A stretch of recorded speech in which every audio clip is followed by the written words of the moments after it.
en nombre de la Facultad de Derecho de la ciudad de Mar del Plata, queremos darle la bienvenida al doctor Enrique Bacigalupo, quien gentilmente magistral. Y antes de pasar a las presentaciones, en nombre de la facultad queremos hacer un agradecimiento especial a Ana María García, quien fue la que nos permitió contactarnos con el doctor Bacigalupo para que hoy podamos tener esta charla. En primer lugar, nuestra decana, la doctora Mayca Ortega, hará un agradecimiento especial al doctor Bacigalupo. Luego escucharemos al doctor Marcelo Riquer, en su carácter de jefe del Departamento de Derecho Penal de nuestra facultad, que también dará palabras de bienvenida hacia el doctor Bacigalupo. Y por último, estaremos escuchando al doctor Alejandro Taza, quien se ocupará de la presentación de la charla del doctor. Luego de la exposición, abriremos la posibilidad de algunas preguntas, las cuales deberán de mandarse por escrito mediante el chat que todos ustedes pueden ver debajo de la pantalla.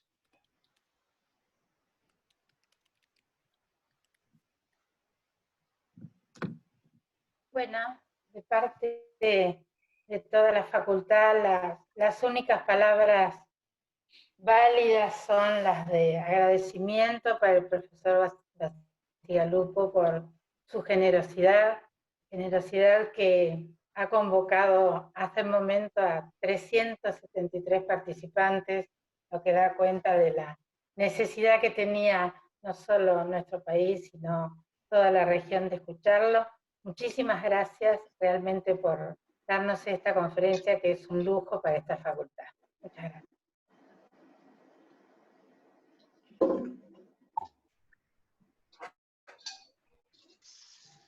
Bueno, los saludo a todos. Creo que esta sucesión de agradecimientos nada más refleja la importancia que tiene la presencia del doctor Bacigalupo para nosotros, el querer todos agradecerle su participación, su intervención en esta tarde, pero además me gustaría no solo el tema de recibirlo en nombre del Departamento de Derecho Penal, que ha tenido la ocasión de visitar en alguna otra ocasión en presencial y que esperemos que en algún momento en el futuro esto se pueda repetir, sino también agradecer a colegas de otras universidades, como Daniel Domínguez Enaín y la gente de la Universidad Nacional del Noreste, que ha movido el horario de una conferencia muy importante del doctor Omar Palermo. Omar, también agradecerle naturalmente, para que no se superpusiera y todos pudiéramos disfrutar de la conferencia del doctor Bacigalupo, y también a partir de las 5 de la tarde de la del profesor Omar Palermo sobre el tema culpabilidad penal e injusticia distributiva.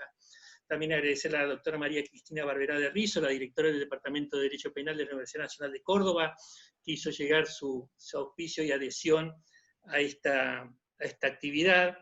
Así que bien, es evidente que la palabra del doctor Bacigalupo es esperada en distintas unidades académicas, y entonces estamos muy contentos que desde Mar del Plata se haya logrado este espacio para escucharlo. No es necesario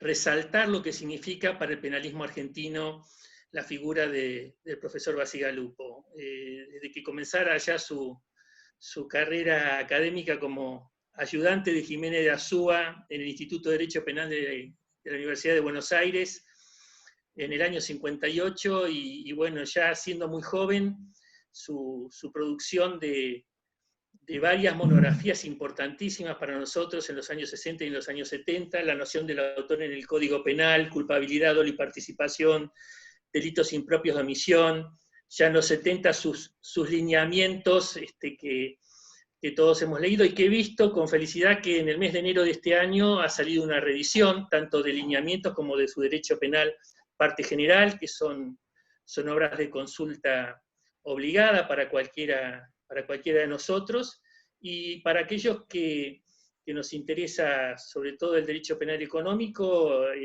Bacigalupo ha sido una figura también que ha iluminado líneas de investigación en ese sentido, desde insolvencia y delito allá en los 70 hasta su producción más reciente, ¿no? Uno mira una obra como Compliance y Derecho Penal, que se publicó aquí en 2012, cuando todavía ni estábamos discutiendo si íbamos a tener compliance con la 27401, que es de fines de 2017.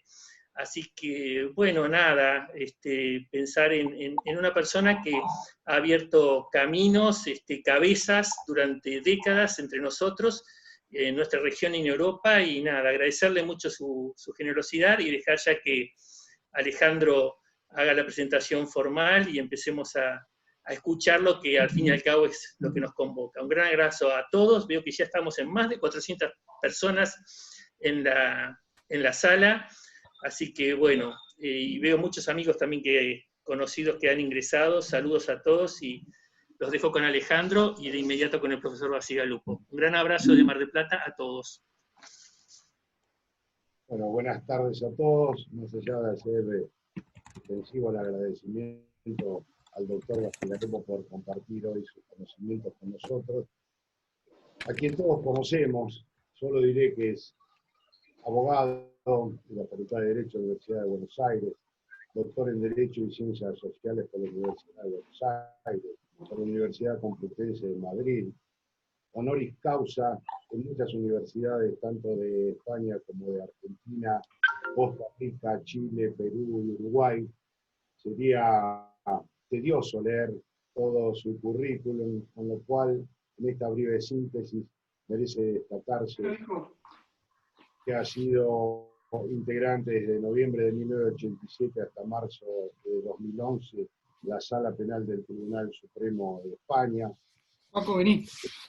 Entre las distinciones que ha recibido, merece destacarse la medalla del Tribunal Constitucional, en premio de las actividades relevantes al servicio del Tribunal Constitucional, la medalla de la Corte Suprema de Justicia de la Nación Argentina, la medalla otorgada por la Corte Suprema de Justicia de Bolivia, la distinción académica extraordinaria por ser personalidad eminente en el campo jurídico penal por la Universidad Nacional de Córdoba, Argentina, y tantas otras distinciones que lo destacan como una personalidad señera en el marco del derecho penal, junto con todas sus obras y trabajos que ya ha mencionado el doctor Marcelo Riquer, que sería reiterativo volver a mencionar. Hoy el doctor Bacigalupo nos va a hablar, va a exponer acerca del injusto no culpable y el concepto personal del injusto. Una temática que presenta un desarrollo más que interesante, por supuesto, con implicancia no solo desde el punto de vista del concepto del injusto y las posiciones acerca de la causalidad como mero acontecer causal de un hecho delictivo, sino también desde aquella otra que opina que los elementos personales deben estar presentes en el mismo, ¿no?, al momento de ser cometido por parte del autor. Todo lo que proyecta, como decía, no solo en el campo jurídico, porque esto está íntimamente relacionado también con esas concepciones acerca del hecho delictivo, sino también relacionado con teorías de la pena, por un lado la teoría de la unificación, las unitarias, y aquellas que tienen que ver con lo preventivo especial. En fin, una serie de consideraciones que también se extienden a conceptos hasta de carácter filosófico, ¿no? Tiene que ver con la libertad de voluntad del ser humano o el determinismo.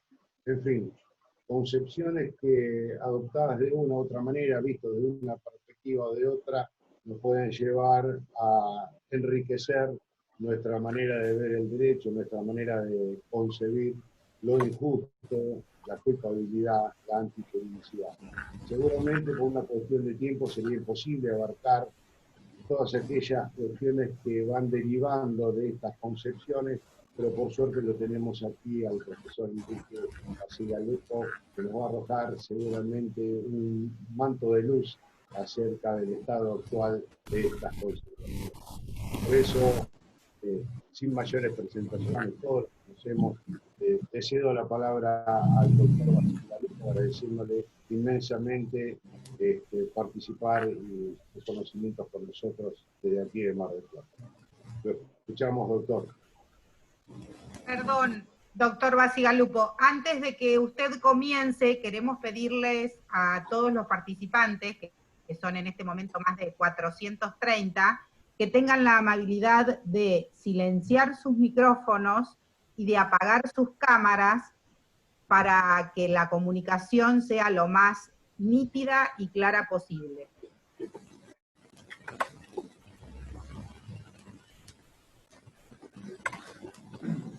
Bueno, muchísimas gracias y lamento la expectativa que se ha creado en torno a esta conferencia porque evidentemente no voy a poder hacerla en la forma.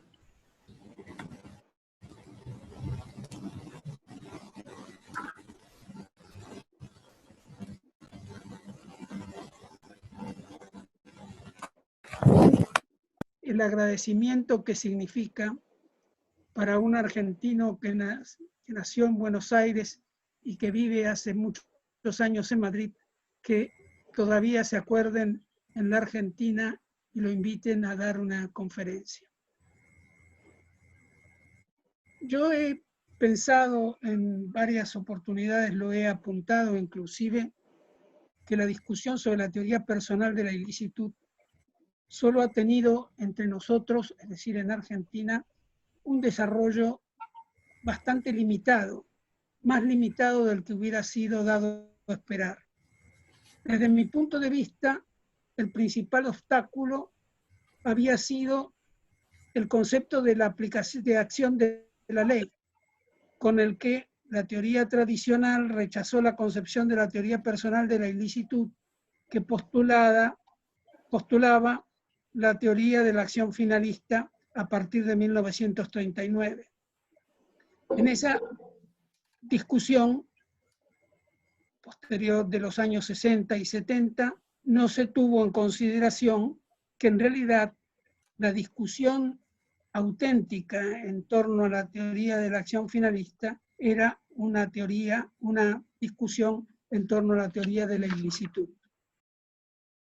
Como todos ustedes saben, la problemática se relaciona con el grado de subjetividad que requiere la infracción del derecho por parte de una persona.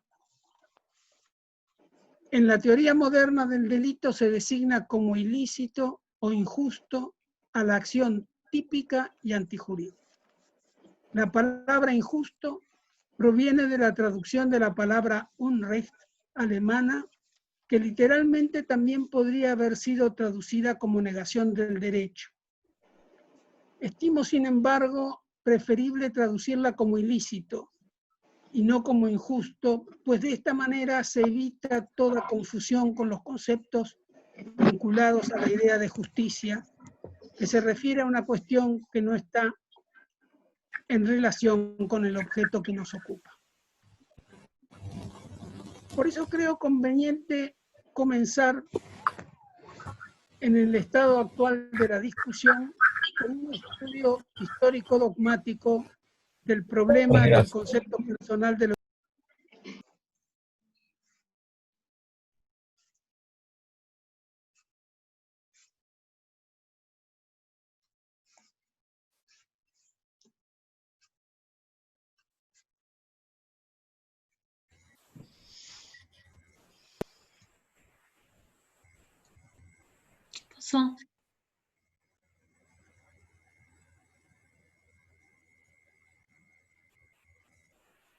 Perdón, me dicen que estoy silenciado.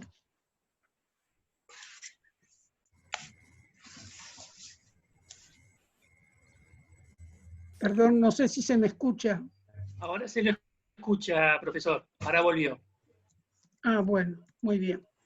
Entonces decía que prefiero traducir la palabra Unrecht alemana como ilícito, aunque también se podría traducir literalmente como negación del derecho.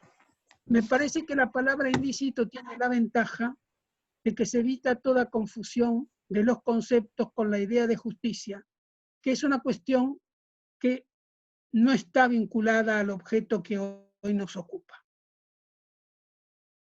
En el estado actual de la discusión, creo conveniente intentar un estudio histórico dogmático del problema del concepto personal de lo injusto o de la ilicitud. Es decir, un estudio histórico dogmático de un concepto personal de la acción típica y antijurídica.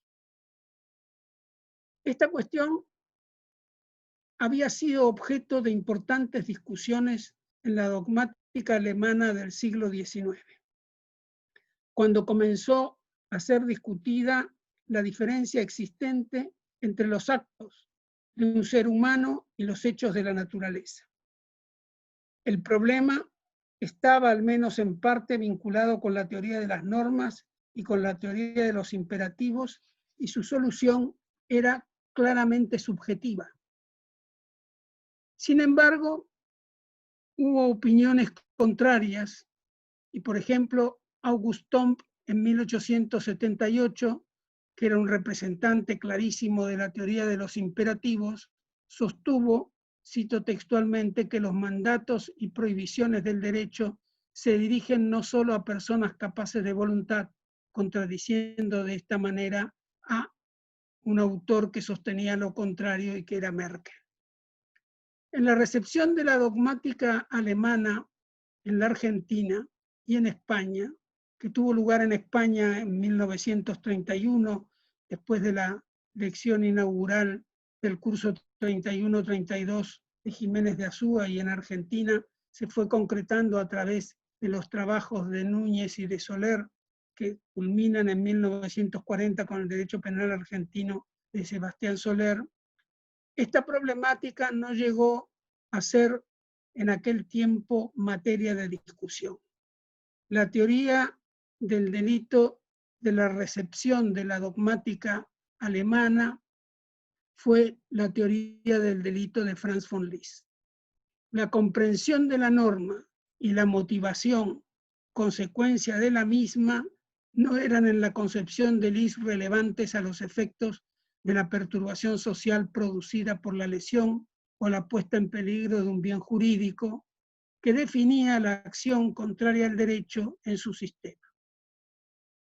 Es curioso que todavía en 1924 Metzger seguía sosteniendo que el derecho es un orden vital objetivo y que lo ilícito es la perturbación de ese orden. Exactamente lo mismo que decía von Liszt. Es claro que con esas premisas, un concepto personal de lo ilícito, como ustedes comprenderán, carecía de espacio. Pero la pregunta era importante. ¿Es posible la infracción de una norma por quien no está en condiciones de entender el mensaje de la norma que infringe? Sin duda, como sostenía Thom, en el ámbito del derecho penal no hay punibilidad sin culpabilidad, ni condena, ni ejecución contra un inimputable. Pero, ¿habría infracción del derecho? Esta es la pregunta que, en definitiva, tenía que ser respondida. Si nos remontamos al pensamiento penal del siglo XIX, del que provienen las ideas básicas de la dogmática penal alemana receptadas en España y en Argentina a partir de Jiménez de Azúa, es posible constatar que la objetividad de la antijuricidad no fue cuestionada hasta la irrupción de la teoría finalista de la acción en los años 60 y 70 del siglo pasado. Sin embargo, como se ha señalado, desde las investigaciones de Adolf Merkel sobre el objeto de lo ilícito civil y penal, que culminaron en su teoría de la imputación penal, la discusión sobre el subjetivismo en la determinación de lo ilícito y de lo lícito no ha cesado hasta hoy.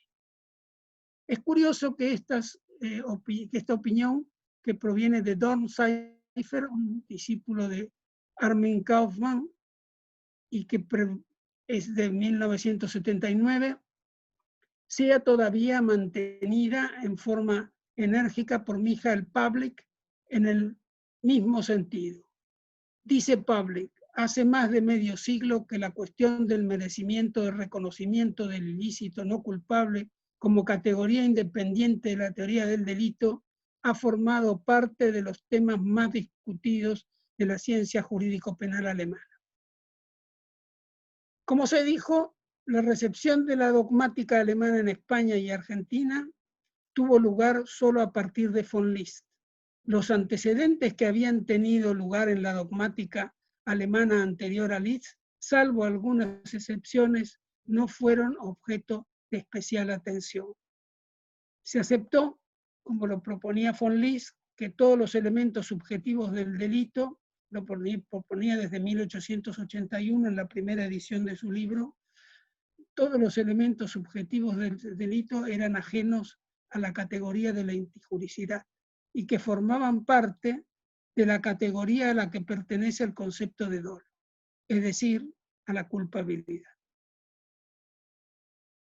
Tanto en Argentina como en España se admitió este punto de vista prácticamente sin ser cuestionado. La antijuricidad es entonces una categoría objetiva. Ahora, si en el análisis histórico dogmático que propongo partimos de la teoría de la imputación, tal como la concebía Werner en 1843, lo que deberíamos abordar en primer término es precisamente la cuestión de cómo se objetivó lo ilícito, cómo se produjo la objetivación de la relación de una acción contraria al ordenamiento jurídico. Porque el desarrollo de esta problemática tiene su punto de partida precisamente en la teoría de la imputación del siglo XIX. Y en la teoría de la imputación no se hizo una clara distinción entre ilicitud y culpabilidad. No se hizo tampoco referencia a la infracción del derecho, pero es claro que al adjetivar la imputación como imputación criminal, era evidente que se refería a actos humanos contrarios a un mandato o a una prohibición penal. El sistema dogmático de la teoría de la imputación se estructuraba básicamente en torno a dos elementos, el sujeto y el objeto del delito. Y la problemática del sujeto era precisamente la de su voluntad libre, y más precisamente su aspecto negativo, como sostenía Werner, las causas que excluyen la libertad de voluntad, es decir, el caso fortuito, la vis absoluta, el error facti, la ausencia de hecho, es decir, que el pensamiento no delinque, la inimputabilidad, la minoridad y el trastorno mental transitorio. Esta era la base sobre la cual se discutía si existía o no existía una voluntad libre. El punto principal del sistema era, por lo tanto, la voluntad humana y como tal, la acción. Imputar, decía Werner, significa que es posible que algo objetivo sea puesto en la cuenta de un sujeto. Y consecuentemente, cito textualmente, imputar consiste en un juicio por el que se concluye que existe realmente una acción, dado que el concepto de acción agota la esencia total de la imputación. Estos eran los conceptos que manejaba la teoría de la imputación y por lo tanto partía de la voluntad humana.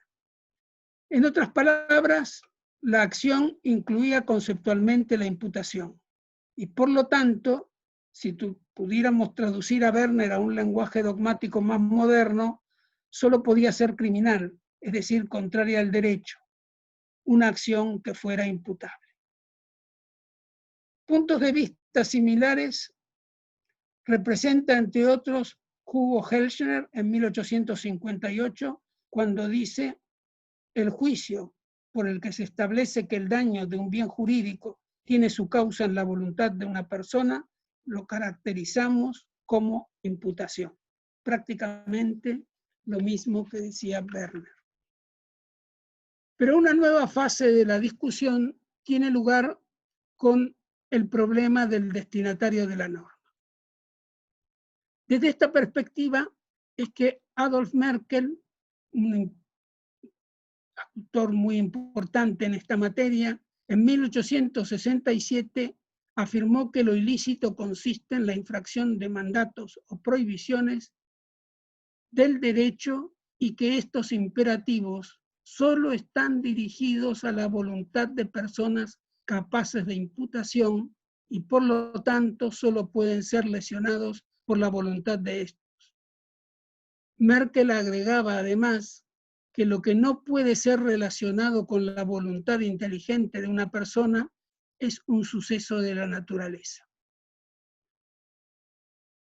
En el mismo sentido, Winding sostuvo en 1872 lo siguiente: el que no conoce la prohibición o el mandato que infringe no delinque, porque sin conocimiento no hay deber.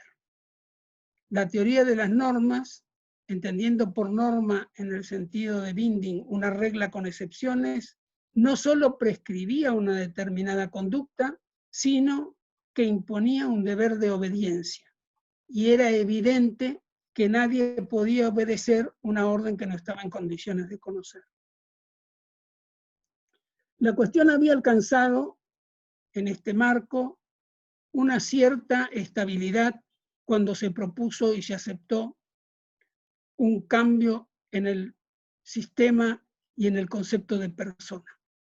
¿A qué obedecía este cambio estructural?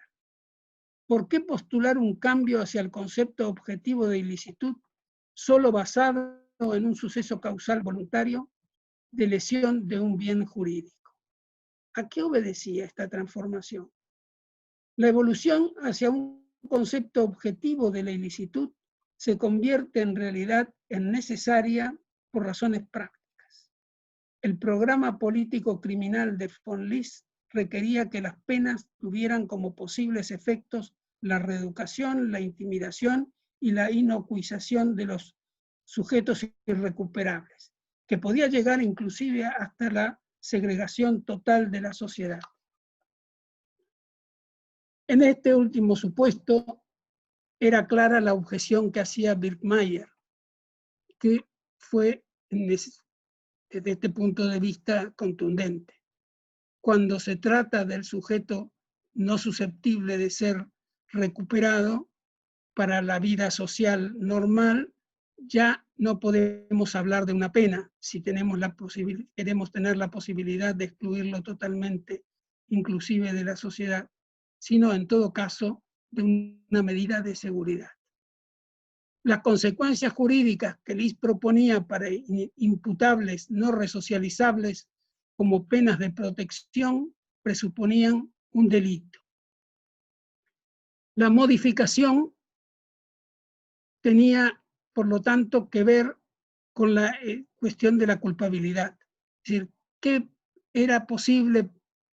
pena era posible aplicar cuando se trataba de un autor que no había podido comprender la norma que había desobedecido? Es decir, que era necesario que el sistema de categorías para su aplicación al sistema legal fuera acomodado a las necesidades prácticas del mismo. Es decir, que se necesitaba, por un lado, la posibilidad de que hubiera un hecho antijurídico, un hecho en el sentido de lesión de un bien jurídico, y si el sujeto no era culpable, se aplicaba una medida que era una medida de seguridad. La distinción entre antijuricidad y culpabilidad era verdaderamente sustancial. Así se percibe claramente en la crítica de Thom a Merkel y a Winding. Aquellos que como Merkel y Winding limitan los imperativos de la legislación, decía Thom, a las personas capaces de voluntad, tienen que admitir consecuentemente que ninguna norma vincula a los inimputables. Por lo tanto, ninguna norma ha sido infringida y por lo tanto ninguna consecuencia de la infracción normativa puede ser aplicada. Si el orden jurídico no ha sido lesionado, continuaba, tampoco tiene ninguna razón para garantizar ayuda, es decir, para ofrecer la posibilidad de una defensa al que sea lesionado. Contra el lobo que me roba, decía Thom, contra el lobo que me roba una oveja estoy autorizado a defenderme como pueda, pero contra un inculpable que comete en mi perjuicio un acto prohibido, no estoy autorizado a recurrir a la autoayuda, es decir, a defenderse. Es evidente que en tales casos es preciso un sistema dogmático que permita la solución adecuada del conflicto. Por lo tanto, en el derecho penal, el avance de la teoría objetiva comienza claramente con von List en 1881, con la aparición de la primera edición de su libro. Admitiendo todavía von List en esa primera edición que el marco teórico en el que se desarrollaba la teoría del delito era el marco de las normas de Binding. Pero lo hizo de una manera contradictoria, porque aunque en la primera edición, como estoy diciendo, List parte de la teoría de las normas como reglas con excepciones, en el mismo sentido que Binding, y admite que esta genera obediencia, es inconsecuente cuando dice que solo la objetiva contradicción de la acción con la norma convierte al dolo en dolo culpable, y que esto tiene una importante consecuencia, la consecuencia de que la contrariedad a la norma no pertenece en sí al concepto de dolo. Con otras palabras, la infracción del derecho ya no requería necesariamente que el autor haya podido comprender la orden que el derecho le dirige a través de la norma, y por lo tanto ya no es necesario ni siquiera que la conozca. En 1886, List explicó un poco más su punto de vista y lo hizo criticando en un artículo publicado en su revista en el que criticó profundamente los conceptos de acción y bien jurídico de Binding y les imputó o les atribuyó una excesiva abstracción y formalismo.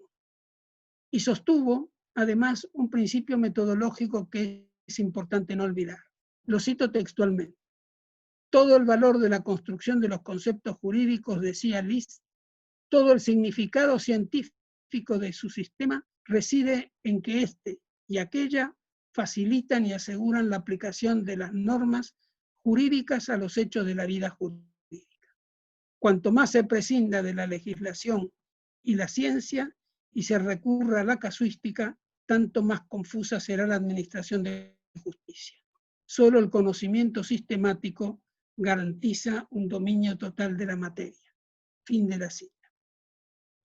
El carácter abstracto de la noción de norma y su infracción no permitían, desde el punto de vista de List, ver que el delito era algo real, un suceso sensible del mundo exterior que afecta a personas y cosas y que constituye en realidad una modificación, y este es el punto que hay que subrayar, una modificación según las leyes causales que dominan la naturaleza. Los elementos subjetivos de la persona, es decir, del autor, solo son para List materia propia del dolo, que se considera una forma de la culpabilidad. La distinción entre el acto antijurídico y la culpabilidad en realidad ya era reconocida antes de las modernas formulaciones de von List. Pero el sistema elaborado por von List tuvo el mérito especial de haber introducido mayor claridad y practicidad. Pero la distinción entre antijuricidad y culpabilidad la podemos encontrar claramente en 1855 en un autor como Köstlin y también en 1858 en otro autor como Helschner.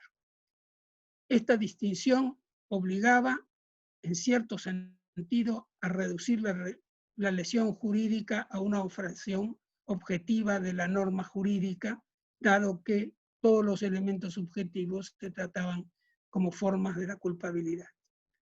Sin embargo, la razón última de la búsqueda de un concepto objetivo del ilícito es, como vimos, una necesidad práctica del sistema de doble vía propugnado por von List, que admitía las que primeramente llamó penas de seguridad y finalmente, en la última edición de su tratado, medidas de seguridad.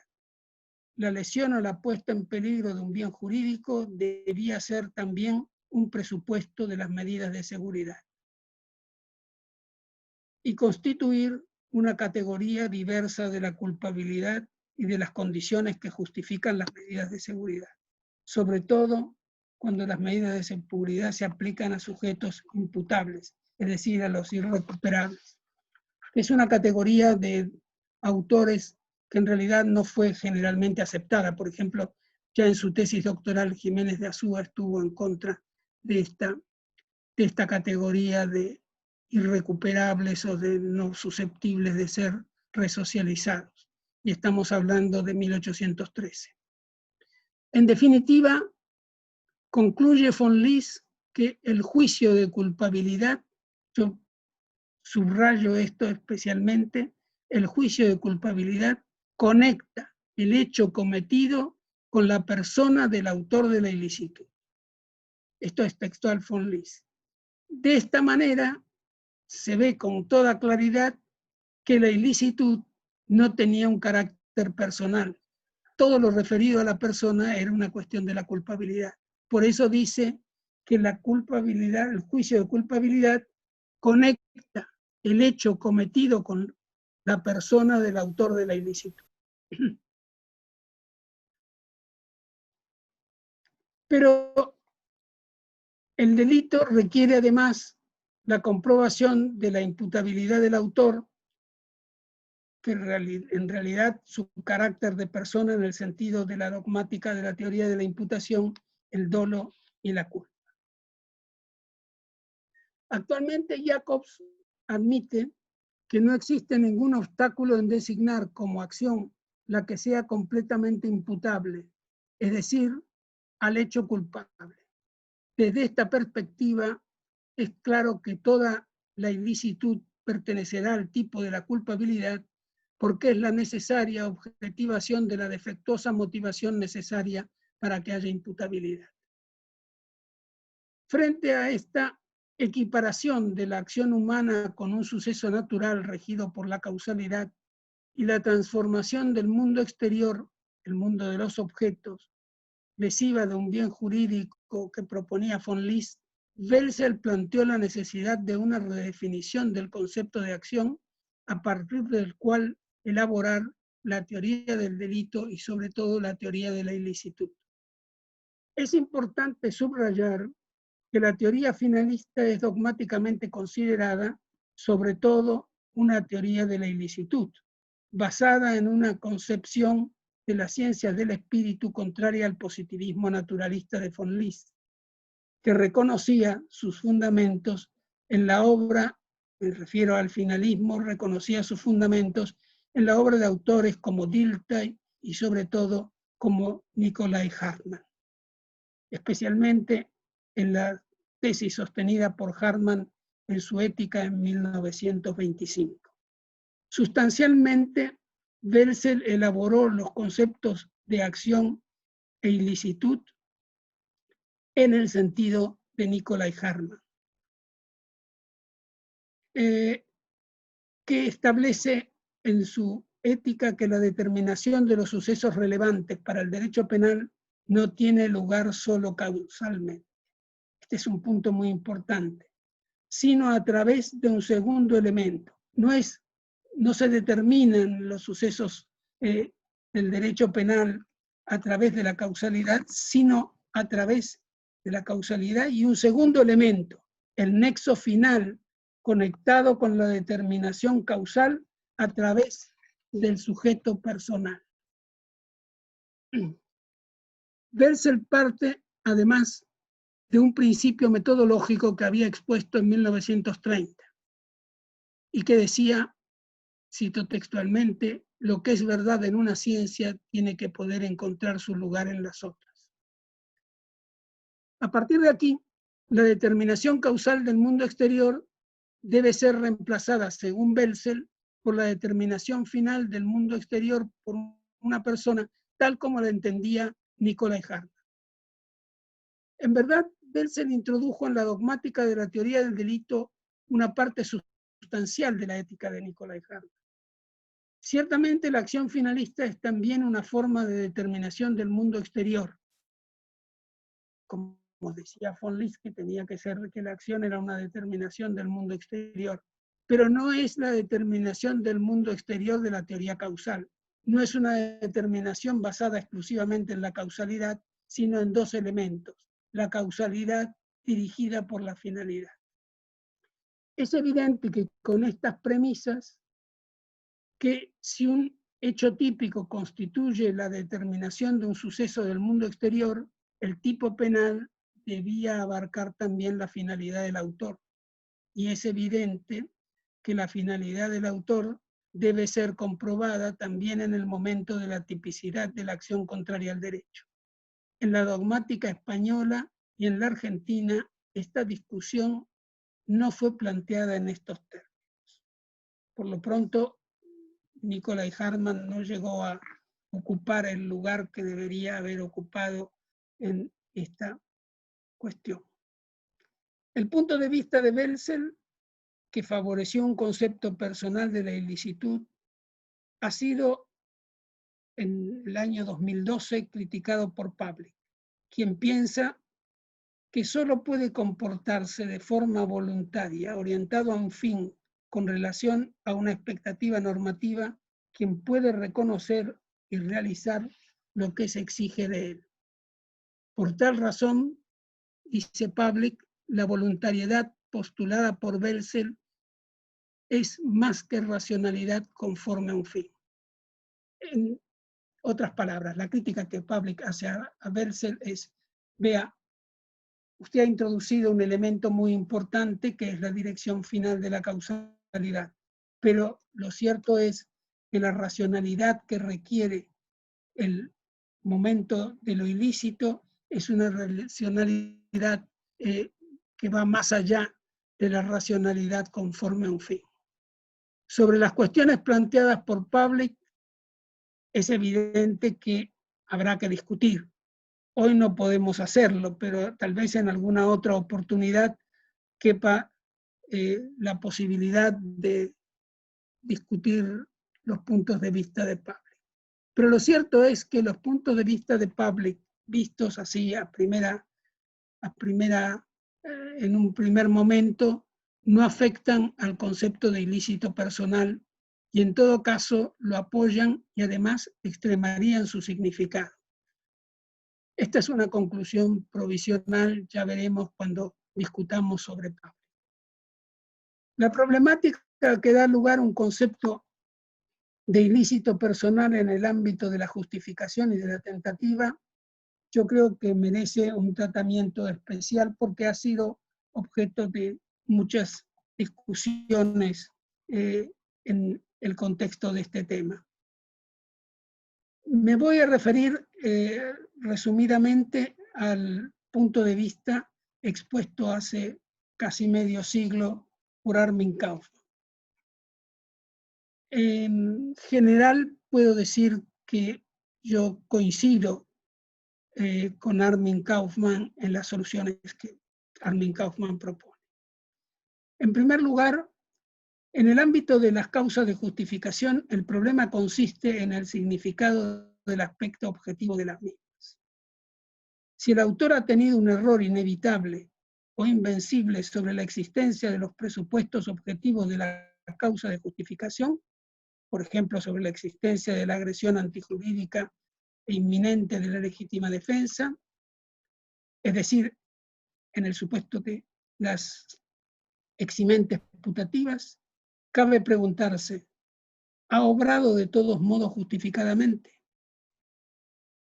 Dicho de otra manera, más directa, ¿el error de prohibición inevitable opera como causa de justificación? La respuesta más general sostiene que se trata en realidad de un error invencible que excluye la culpabilidad por falta de conciencia de la antijuricidad. Esta es la teoría de la culpabilidad a la cual yo adhiero y que está enfrentada con otra teoría que entiende que en realidad en estos casos de eximentes putativas debe ser excluido el dolo, quedando subsistente la responsabilidad por imprudencia. Por el contrario, Zielinski sostuvo en 1973 que en estos casos la acción debía ser plenamente justificada.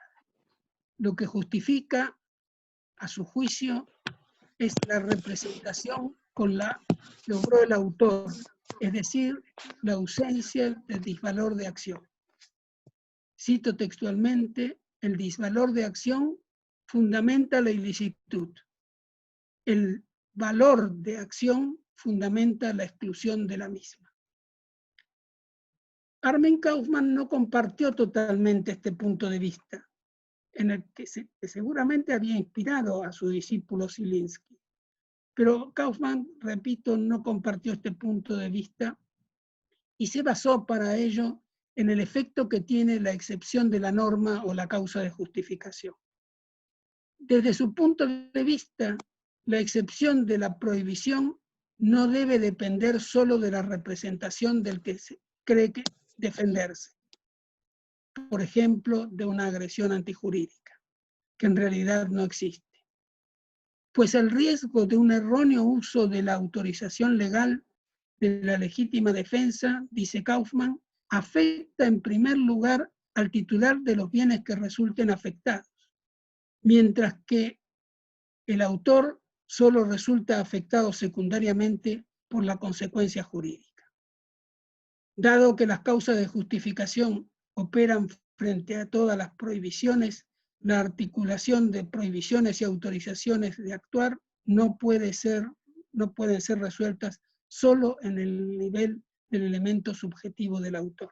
Es evidente que Kaufmann pensaba que no resultaba adecuado a una interpretación del elemento subjetivo del delito que aquel que no agredió, pero que por error del sujeto que se siente agredido, resulta perjudicado, se encontrara en una situación peor que si no hubiera estado en esa situación.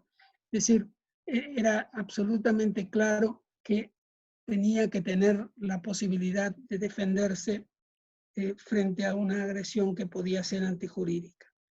Kaufmann concluye diciendo que el orden jurídico como regulación de la conducta humana no puede por esa razón hacer depender la intervención de una autorización de falsas representaciones del que ejerce la autorización, sino en última instancia de criterios que se encuentran fuera de la representación del autor. En todo caso, es importante señalar que, como lo sostuvo ya Welser y lo subraya el propio Armin Kaufmann, la representación del autor de los elementos de la justificación debe ser apreciada ex ante. Es decir, por ejemplo, lo que significa apreciar ex ante es que la apreciación de si la acción defensiva es necesaria o no debe ser efectuada en el momento de la ejecución de la acción. Si en ese momento el autor pudo pensar que su acción defensiva era necesaria, su acción estará justificada, aunque ex post se comprobara que no lo era. Problemas de esta índole se presentan también en el terreno de la tentativa, que presenta una cuestión equivalente porque en los casos de tentativa acabada, en los que el autor ha desarrollado íntegramente su plan, sin que el resultado se haya producido, parece claro que en realidad, desde la perspectiva de una teoría personal de la ilicitud está completa. Por lo tanto, está en discusión si el disvalor del resultado es, junto con el disvalor de acción, constitutivo de la ilicitud. Armin Kaufmann y Jacobs en Alemania y Sanchinetti en Argentina consideran que el disvalor del resultado no es constitutivo del ilícito penal y por lo tanto estiman que una reducción de la pena no está justificada por el hecho de que el autor no alcanzó el resultado propuesto. Marcelo Sanchinetti ha realizado además una importante investigación sobre la significación del resultado en el concepto de ilicitud. Jacobs, por su parte, piensa, cito textualmente, que la ilicitud está pegada a la acción y está completa en la tentativa acabada. Por su parte, Strattenberg opina lo contrario, diciendo que si el disvalor de acción o también el disvalor del resultado tiene el carácter de constitutivo de la ilicitud, depende de si el tipo penal requiere la producción del resultado o no. Y critica en este sentido la irrelevancia del disvalor del resultado por haber sido deducido a partir de una concepción de la teoría de las normas que él no comparte. No es posible en este momento hacer un análisis pormenorizado de los argumentos y contraargumentos en esta materia. En términos generales, coincido con Armin Kaufmann tanto en lo referente a las causas de justificación como en lo concerniente a la punibilidad de la tentativa acabada. Armin Kaufmann pensaba que la tentativa acabada no merecía una atenuación de la pena y recomendaba a los jueces que tuvieran que aplicar el derecho penal alemán, en el parágrafo 23.2 del Código Penal alemán, que establece una atenuación facultativa de la pena, que hicieran un uso muy limitado de esa facultad. Si esto lo trasladamos al derecho argentino, en realidad habría que recomendar, desde el mismo punto de vista de Armin Kaufmann, que los jueces hagan una atenuación, dado que la atenuación es obligatoria, lo menos gravosa posible. De cualquier manera, me permito señalar que unas y otras opiniones sobre la relevancia del disvalor del resultado en el concepto de ilicitud son dogmáticamente sostenibles, tanto en Alemania como en Argentina, y también en España. La decisión, en verdad, es del legislador, y en su caso, de la comprensión previa del intérprete. Pero, para la aplicación del derecho vigente en Argentina y en España, sin embargo, no es posible ignorar que ambos prevén para la punibilidad de la tentativa la atenuación obligatoria de la pena. Pero es posible que ello no sea todavía fundamento suficiente para rechazar la plenitud de la ilicitud en los casos de tentativa acabada. Esta cuestión, por otra parte, no puede ser respondida en forma de... No me animo a responderla en este momento de una manera definitiva. Cuando se contemplan los derechos europeos, se demuestra que detrás de estos problemas hay una inmensa complejidad. Esta diferencia de consecuencias jurídicas, en un caso atenuación obligatoria, en otro caso atenuación simplemente facultativa, la encontramos en los derechos europeos distribuida más o menos equitativamente. El derecho español, como el argentino, la atenuación es obligatoria. En el derecho alemán y en el suizo, la atenuación es facultativa. Y en el derecho penal austríaco, por su parte, se establece para el delito intentado la misma pena que para el consumado, y solo excluye la pena de la tentativa imposible. Sin embargo, en la doctrina austríaca, los autores piensan que cabría en estos casos una atenuación extraordinaria. Eso es una cuestión que habrá que discutir. Por lo pronto, el proyecto alternativo de 1966 en Alemania, que es un proyecto que se consideró en su momento un proyecto progresista, propuso que la atenuación de la pena de la tentativa fuera obligatoria en su parágrafo 25.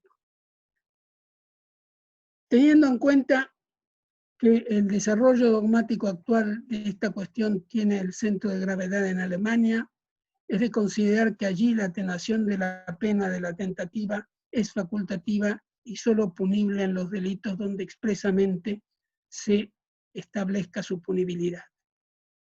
Y esa es la razón por la cual, como dije antes, Armin Kaufmann recomendaba una aplicación muy estricta y reducida de la atenuación que prevé el parágrafo 23. En el Código Penal argentino y en el español, la atenuación de la pena de la tentativa es obligatoria, como dije antes. Estimo que hay razones para repensar esta decisión del legislador. En el caso argentino, el marco penal aplicable es mucho más amplio que en el caso español. Y esta atenuación legal puede ser político-criminalmente y dogmáticamente cuestionada, pero hoy por hoy está vigente y debería ser revisada de una en una futura reforma del Código. Es claro que en la tentativa acabada no existe ninguna reducción de la energía criminal del autor que pueda justificar una atenuación de la pena. En este sentido, por otra parte, el artículo 41 del Código Penal argentino prevé, entre los factores de la individualización de la pena, que sea considerada la existencia del daño causado, que no es el caso en los casos de tentativa. Por lo tanto, como el artículo 44 tiene un marco penal flexible, la reducción de la pena debería ser la menor posible dentro del marco penal que permite este artículo 44 del Código Penal argentino.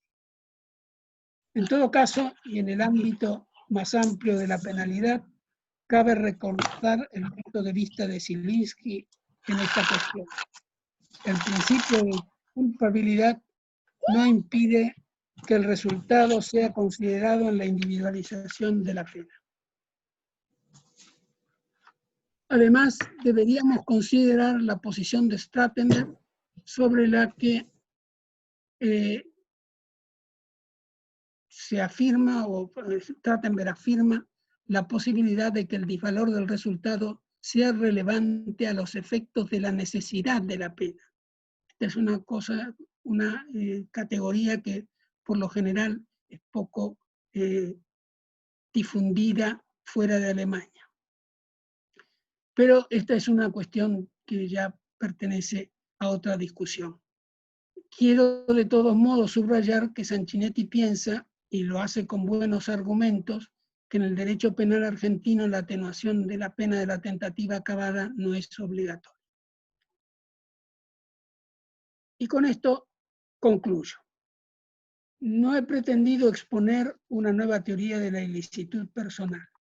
Mi propósito solo se ha limitado a la presentación de la problemática de la ilicitud personal que estaba necesariamente ligada a la interpretación del Código Penal vigente dentro del marco teórico de la teoría de la acción finalista que algunos propusimos en los años de los fines de los 60 y primeros 70 del siglo pasado. En aquellos tiempos la propuesta se rechazó prácticamente con un solo argumento. Se decía que nos basábamos en concepciones que no eran las del Código Penal vigente. La teoría finalista, es decir, el concepto personal de la ilicitud, no era compatible con la teoría del Código Penal argentino. Pero en realidad no se trataba, como espero haber demostrado, solo de una discusión sobre el concepto de acción y sobre si el concepto de acción se deduce o se infiere de los textos del Código Penal. Se trata de la teoría de la ilicitud, que estaba implícita en la teoría que entonces defendimos y cuya problemática, pienso, es todavía actual. Tal vez hubiéramos debido subrayarlo entonces con mayor intensidad. Muchísimas gracias.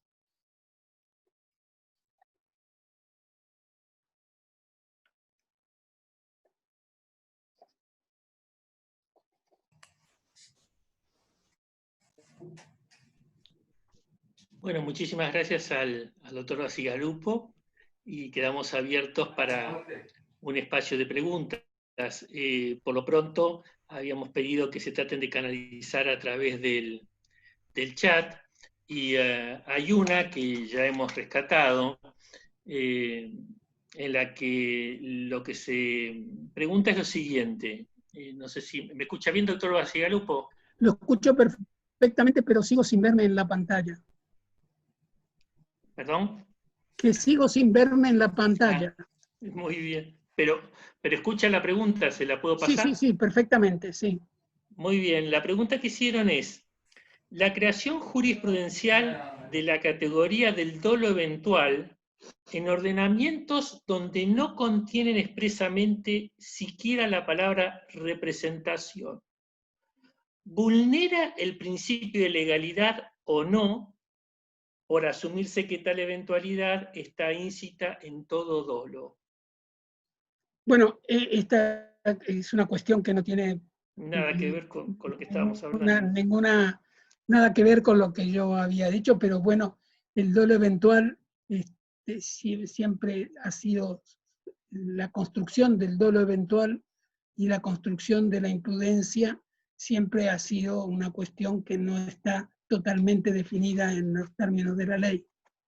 De manera que es un problema de interpretación. Y un problema de interpretación que tiene sus reglas hermenéuticas y que a mí me parece que no infringe ningún principio de los principios establecidos por el Estado de Derecho. Muy bien. Aquí hay otra pregunta que nos pide acerca de la importancia del disvalor del resultado en los delitos culposos o imprudentes. Una pregunta que es un colega de Paraguay. Sí. Bueno, este es también otro problema, porque yo traté el problema del ilícito no culpable. Es decir, en realidad en los delitos imprudentes el disvalor del resultado también genera una serie de problemas, pero me obligaría a hacer una conferencia sobre ese tema. De manera que yo creo que podemos decir que el concepto personal de ilicitud abarca tanto los delitos dolosos como los delitos imprudentes. Muy bien. Mariano, si se podría habilitar el micrófono del doctor Rafecas, que también acaba de hacer una pregunta, y luego el de Nicolás Ayestarán, que hizo otra.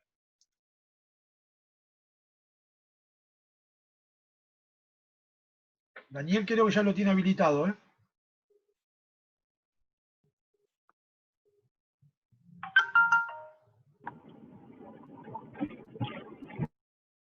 Daniel, ¿lo tenés habilitado el micrófono? Sí, bueno, muy bien, ahí estoy. Hola, ¿qué tal? Hola, ¿qué sí, tal? Profesor, quería preguntarle, en el error de justificación al revés, es decir, allí cuando al autor le falta el conocimiento de la existencia de la situación de justificación, esos casos que, bueno, son muy raros de ver en la jurisprudencia, ¿no? Pero al menos dogmáticamente son siempre interesantes y debatidos. ¿Cómo hacemos, cómo se hace para colmar la exigencia mínima de disvalor de resultado en esos casos? Teniendo en cuenta que pareciera que hay puro disvalor de acción, ¿no? Para fundamentar en ese caso la posible imputación. ¿Me podría repetir, por favor, la pregunta? Sí, los casos de lo que antiguamente, por ejemplo, no sé, Graf Sudona denominaba los casos de ausencia de tipo. Es decir, y más modernamente se los conoce como error de justificación al revés. Es decir, aquel caso en donde, por ejemplo, alguien está muriendo por un escape de gas en una vivienda, recuerdo el ejemplo de Carlos Nino, y entonces viene un ladronzuelo que rompe la ventana para robarse una torta, ¿no? Ese es el ejemplo de Nino. Y entonces resulta que le salva la vida. En esos casos, en donde la enorme mayoría de la dogmática alemana propone criminalizar o tipificarlos como tentativa, en ese caso, como tentativa de robo. O después recuerdo también el ejemplo que propone, creo que era Roxino Yeye, en el cual una mujer está en su casa y cree que está ingresando su marido que se había ido de parranda, y entonces lo golpea y resulta que era un ladrón. Ese tipo de casos.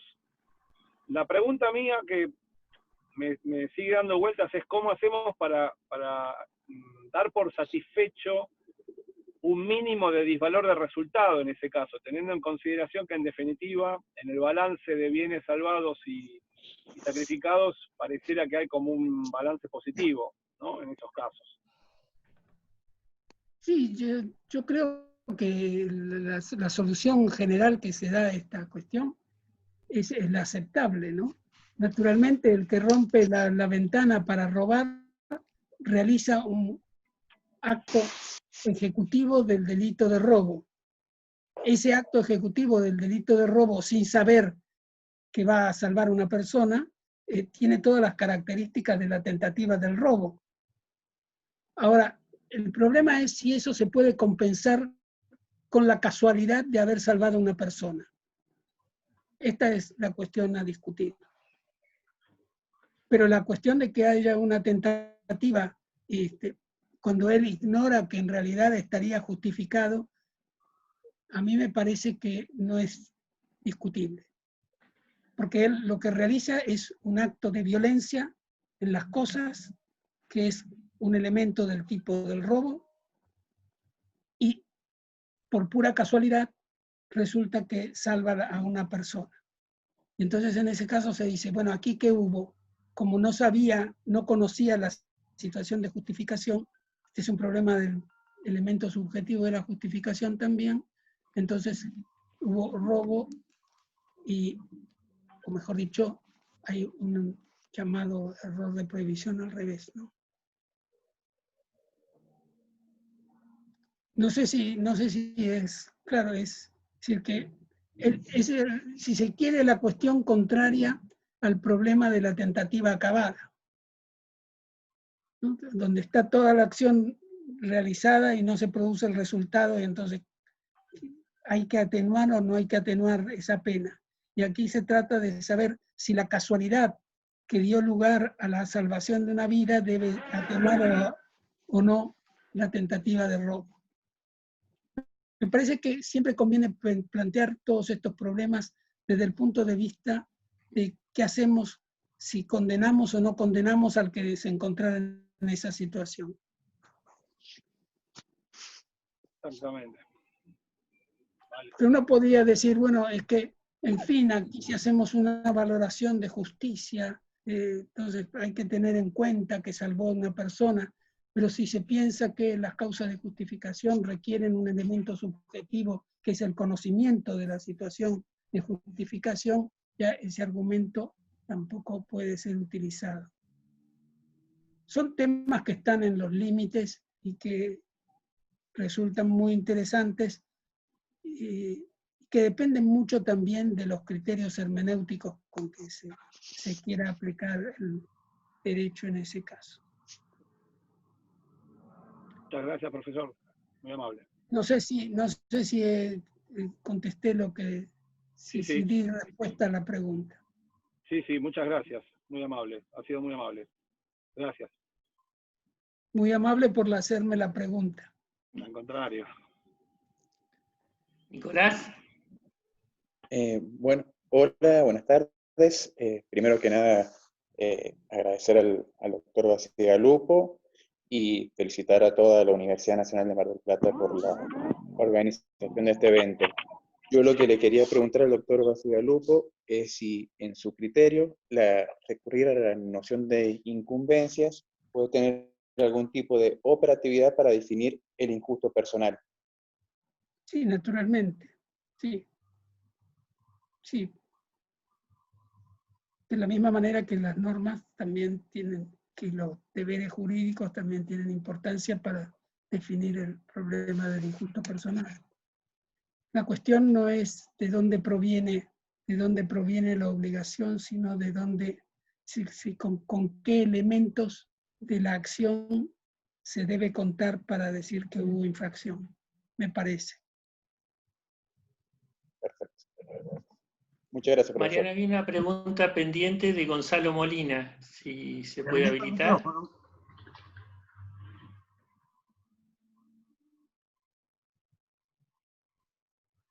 Mientras lo encontrás, doctor Bacigalupo, una pregunta vinculada con la afirmación de que aún en un sistema como el nuestro, en el que la atenuación es una atenuación obligatoria, en el caso de la tentativa acabada, digamos, la sugerencia sería atenuar lo menos posible, ¿no? Sí. Este punto de vista me da la impresión que impactaría fuertemente en otras opciones que hace el legislador, por ejemplo, en materia de derecho penal premial. Habitualmente, digamos, todos los institutos en los que de alguna u otra forma se busca negociar cooperación, digamos, en una perspectiva procesal, suelen atar como a esa cooperación una reducción de pena que en general ajustan precisamente a la pena reducida de la tentativa como obligatoria dentro de nuestro país. Y esto incluso a veces lo anticipan hasta mucho antes de la sentencia definitiva, sino, por ejemplo, para definir si a alguien lo van a escarcelar o no. Digamos, desde esta perspectiva, la idea de atenuar lo menos posible, digamos que conspiraría fuertemente contra la idea de este derecho penal premial, que no se trata de fomentarlo, pero sí simplemente de observar que si esto funcionara así, entonces, digamos, el sistema de incentivos se cae. Sí, yo lo que debo decir es que este tipo de delito premial, perdón, de derecho premial, no me resulta en absoluto simpático. Es decir, que no me parece que contribuya a una mejor administración de justicia. Así de categórico. Por supuesto, desde ese punto de vista no interesaría en lo más mínimo. Claro. Perfecto. Sí, tenemos... si en eso se dice que hay que utilizar el marco penal establecido para la tentativa, se lo dice, supongo yo, a través de un procedimiento analógico, ¿no? Sí, en general lo que le ponen, por ejemplo, si usted coopera delatando a sus copartícipes, podrá entonces tener una reducción de la escala penal a la de la tentativa. Y bueno, eso a veces en delitos graves lo que genera es que, como permiten utilizarlo anticipadamente, digamos incluso para la excarcelación, entonces, se utiliza la escala de la tentativa en su potencia máxima, no lo menos posible, sino lo máximo posible, para decir, mire, entonces usted puede salir porque hasta tanto le podríamos reducir que transformamos esto en la posibilidad de que ya no esté en el proceso privado de libertad. Sí.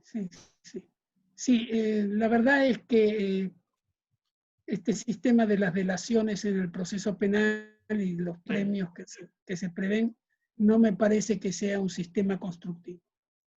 Muy bien. ¿Tenemos a Gonzalo ya? Sí, tiene el micrófono habilitado. Gracias. Muy bien. Buenas tardes, doctor Bacigalupo. Muchas Hola, gracias. buenas tardes. La pregunta es, ¿no cree usted que esa postura que analiza los elementos objetivos de la legítima defensa o de cualquier otra causa de justificación desde una perspectiva ex ante, no se confunde con una concepción subjetivista pura del ilícito? Es decir, porque sí en la causa de justificación analizarlo desde la perspectiva ex ante y no desde la tipicidad? Es decir, porque en la tipicidad el resultado sí vale y desde la perspectiva de las causas de justificación se hace esta distinción. No, bueno, yo lo que creo es que no, la perspectiva ex ante es una propuesta de Welser. Está, inclusive hasta la última edición del año 69, Welser sigue diciendo que hay que analizar la situación de justificación desde una perspectiva ex ante. Es decir, que hay que considerar la representación que el autor tenía en el momento de actuar. Esto es en realidad resolver adelantadamente problemas que tienen que ver, tendrían que ver de otra manera con la cuestión del error. Es decir, ya directamente la perspectiva ex ante le permite al sujeto saber, o mejor dicho, al juez saber cómo se representó la acción y si la acción del atacante, del supuesto atacante que no lo era, y desde esa perspectiva considerar o no su responsabilidad. A mí me parece que no es